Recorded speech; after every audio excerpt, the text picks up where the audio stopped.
저는 처음 신앙생활을 할 때 교회 등록을 하니까 이렇게 예쁜 장식용 접시를 하나 주셨습니다. 그 접시 한가운데는 좋은 일이 있습니다 라고 써 있는 접시였습니다. 그것을 응접실 탁자 한가운데 놓고 매일 퇴근해서 돌아오면 그 말씀 읽을 때마다 아주 마음이 편안했습니다. 밖에서 힘든 일이 있어도 그 말씀 읽으면서 위안을 받고 했습니다. 그런데 시간이 지나가면서 그리스도인의 삶에 꼭 좋은 일이 있는 것만은 아니었고, 어떤 때는 기도해도 응답이 더디 올 때 그 접시를 보고 있으면 많은 의심과 혼란한 마음이 들었던 적이 있습니다. 그런데 신앙생활을 계속해 가면서 우리가 영적으로 성숙한다는 것은 내가 바라는 일이 일어나지 않아도, 또는 내가 원하는 대로 응답을 즉시 받지 못해도 하나님께 맡기고 믿음으로 이겨내는 것, 이것이 성숙이라는 생각을 했습니다. 좋은 일이 있다는 것은 내 삶에서 내가 느끼는 대로 좋은 일이 있는 것이 아니고 하나님의 선하신 뜻이 결국은 우리를 통해 이루어진다는 것을 깨닫게 된 것입니다. 오늘 본문에 너희는 이 세대를 본받지 말고 라는 말씀으로 시작합니다. 이 본받다라는 말은 맞추어 가는 것입니다. 영어 성경에는 conform이라고 되어 있습니다. 세상 사람들은 세상에 자신을 맞추어 가서 사는 것이 현명한 길이라고 생각을 합니다. 그래서 이 세상에는 대세라는 말이 있고 대세를 따라야 한다라는 이야기들도 많이 합니다. 가데스 바네아에서 가나안 땅을 탐지했던 열정탐의 말을 사람들은 따랐습니다. 그게 대세인 줄 알았습니다. 그리고 세상에는 유행이라는 것도 있습니다. 그래서 이 세상에는 마구 불어대는 바람이 있습니다. 하나님의 뜻대로 살려고 하는 우리를 거꾸로 몰아가는 바람들이 있습니다. 근데 우리 그리스도인은 세상의 바람 부는 방향으로 따라 살지 않는 사람들입니다. 스코틀랜드 출신의 신학자이고 목사였던 사무엘 러더포드라는 분은 이렇게 얘기했습니다. 그리스도인은 바람을 안고 사는 사람들이라고 했습니다.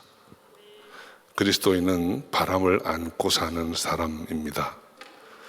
바람을 등지고 걸으면 좀 편하게 가는 것 같고 빨리 가는 것 같지만 세상 바람은 우리를 사망으로 몰아갑니다.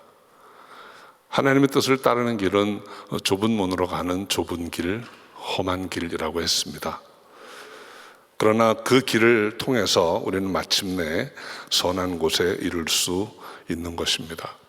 저는 저 여러분이 바람을 안고 가는 그리스도인으로 살아갈 수 있기를 소원합니다. 어떤 사람이 바람을 안고 갈 수 있겠습니까? 첫째는 하나님의 약속의 말씀 붙잡고 가는 사람입니다. 창세기 12장 1절 2절은 아브라함에게 주신 하나님의 약속입니다. 너는 본토 친척 아비 집을 떠나 내가 내게 지시할 땅으로 가라. 내가 너로 큰 민족을 이루고 내 이름을 창대케 하리니 너는 복의 근원이 될지라. 아브라함은 그 말씀 의지해서 갈 바를 알지 못하고 떠났습니다. 물론 몇 번에 걸쳐서 방황하고 곁길로 간 적도 있지만 아브라함은 그 하나님의 약속의 말씀 붙들고 마침내 하나님이 기뻐하시는 방향으로 나아가서 자신의 삶을 마쳤습니다.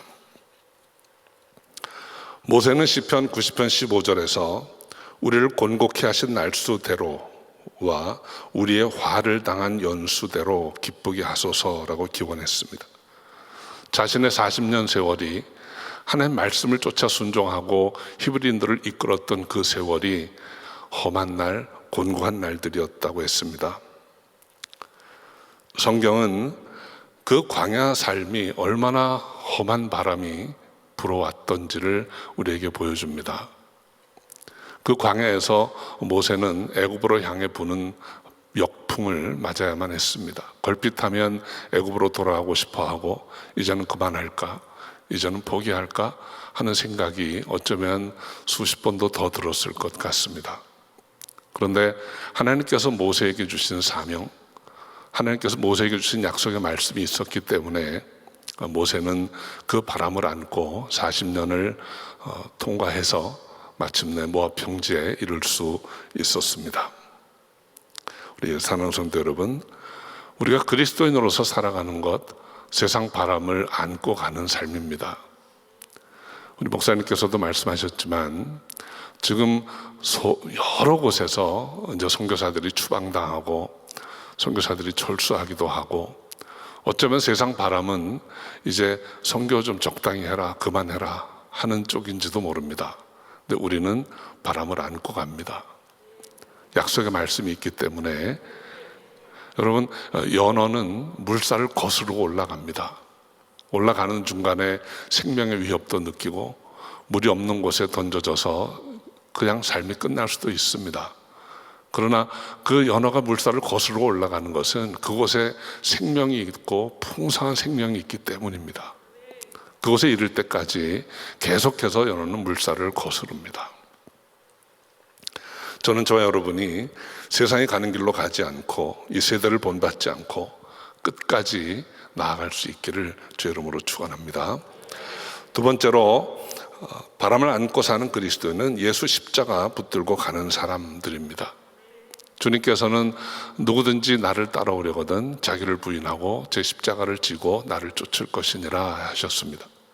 자기를 부인하라는 말은 세상에 맞추어 살려고 하는, 익숙한 방법을 따라 살려고 하는, 세상의 우선순위를 따르고자 하는 그런 자기를 부인하고 하나님의 뜻을 선두에 두고 그 뜻대로 살아가려고 애쓰는 사람인 것입니다. 그러기 위해서는 주님의 십자가를 붙들고 가는 길밖에는 없습니다. 사도 바울은 이 세상에서 자랑할 것이 참 많은 사람이었습니다. 로마 시민이었고 유대인 중에도 탁월한 자였고, 그러나 부활의 주님을 만난 후부터 그런 인생의 방향이 바뀌었습니다. 주님의 음성을 듣고 주의 말씀 듣고 내가 너를 이방을 위한 사도로 쓰리라 하신 그 말씀 이후에는 그는 전적으로 주님을 따랐습니다. 근데 그 삶은 결코 평안한 삶은 아니었습니다. 모진 역풍을 안고 가야 하는 힘든 여정이었습니다. 그래서 어쩌면 그런 힘든 상황 가운데 사도 바울이 더 많은 주님의 감동을 받아서 고백했는지도 모릅니다. 이제 내가 육체 가운데 사는 것은 내가 사는 것이 아니라 나를 위해 자기 몸을 버리신 하나님의 아들 예수를 믿는 믿음으로 사는 것이다. 그래서 그는 표대를 향해서 십자가 튼튼히 붙잡고 끝까지 나아갈 수 있었던 것입니다. 우리가 때로는 삶에 힘들고 어려운 때 이제 돌아서고 싶은 마음이 들 때도 있고, 이렇게까지 해야 하나 하는 마음이 들 때도 있을 것입니다. 그때 우리가 예수님을 기억하고 십자가 붙들고 다시 한번 힘을 얻고 나아갈 수 있기를 소원합니다. 바울은 그 싸움에서 이겨냈습니다. 그래서 마지막에 나의 달려갈 길을 마치고 내 믿음을 지켰다라고 고백할 수 있었던 것입니다. 세 번째로, 바람을 안고 가는 그리스도인은 성령께 붙들린 자입니다. 우리가 믿음으로 살아가고 하나님을 기뻐하시게, 하나님을 기쁘시게 하는 일에 우리 삶을 드리려 해도 때로는 세상이 속일 때도 있고 힘들 때도 있습니다. 그때마다 돌아서려는 생각이 들 때마다 성령께 책망을 듣고 다시 돌이킬 수 있는 저 여러분이 되기를 바랍니다. 우리가 어떻게 해야 할지, 이 길이 맞는 길일지 힘들고 의심이 들 때마다 우리는 마땅히 빌바를 알지 못하지만 성령께서 말할 수 없는 탄식으로 우리를 위해 기도해 주신다고 했습니다. 가장 지혜로우신 성령께 묻고 의지해서 마침내 그 길을 갈 수 있는 저 여러분 되시기를 바랍니다. 그리스도인은 바람을 안고 사는 사람들입니다. 바람을 안고 살려면 하나님의 약속의 말씀 붙잡아야 합니다. 예수 십자가 붙잡아야 합니다. 그리고 성령께 붙들린 자가 되어야 합니다. 저는 선교사 훈련원 사역을 시작하면서 아까 우리 강범수 후보생이 미리 말씀을 좀 드렸는데요. 11기 후보생들과 인도 콜카타에서 단기 선교 실습을 하던 중에 그 콜카타 남쪽에 다이아몬드 하버라는 지역에 이제 숙소를 정하고 단기 선교를 이렇게 쭉 다녔습니다. 제가 머물던 숙소는 우리 11기 후보생들의 기도실이었습니다. 그곳에서 부르짖고 기도하는 중에 주님의 음성을 들었습니다. 말씀하신 것처럼 고맙다. 우리 11기생들에게 주시는 주님의 따뜻한 음성이었습니다. 너희가 나를 위해 간다니 고맙구나. 저는 그때 그 음성을 들은 이후로 어디에서나 사역을 하시는 우리 선교사님들을 볼 때마다 그 음성이 밑그림처럼 깔려 있습니다. 어디에서나 대화를 나눌 때마다 그 음성이 배경음악처럼 들려옵니다. 하나님이 정말 선교를 기뻐하시는구나. 오늘 또 많은 분들이 단기 선교를 또 떠나갑니다. 세상 사람들이 보기에는 약간은 좀 정신 나간 사람들처럼 생각될지도 모릅니다. 참 힘들고 어려운 시기에 제가 정확히 봤는지는 모르겠지만 그렇게 형편이 다 넉넉하신 분들도 아닐 것입니다. 그러나 주님이 기뻐하시는 일, 그래서 세상 사람들이 다 생각하는 대로 가지 않고 거슬려서 가는 그러한 분들이 선교에 마음을 쏟은 분들이 아닐까 합니다. 오늘 저는 여러분 앞에서 간증을 드렸던 우리 12기 선교사 훈련원 후보생들은 이제 훈련을 마치고 곧 파송의 자리에 서게 될 것입니다. 이분들은 바람을 안고 나아가기 위해서 이제 출발선에 서게 됩니다. 이들이 나아가다 보면 때로는 바람이 더 거세질 수도 있고, 이 길이 아니었나? 내가 잘못 들었나? 또는 내가 여기서 이렇게 하는 게 맞나? 하는 의심이 찾아올 때도 있을 것입니다. 그렇기 때문에 우리가 이분들이 그 바람을 안고 갈 수 있도록 뒤에서 기도하고 후원하는 것이 그 어떤 것보다 필요하다고 생각합니다. 사랑하는 성도 여러분, 그런데 이 길은 선교사들만의 길은 아닙니다.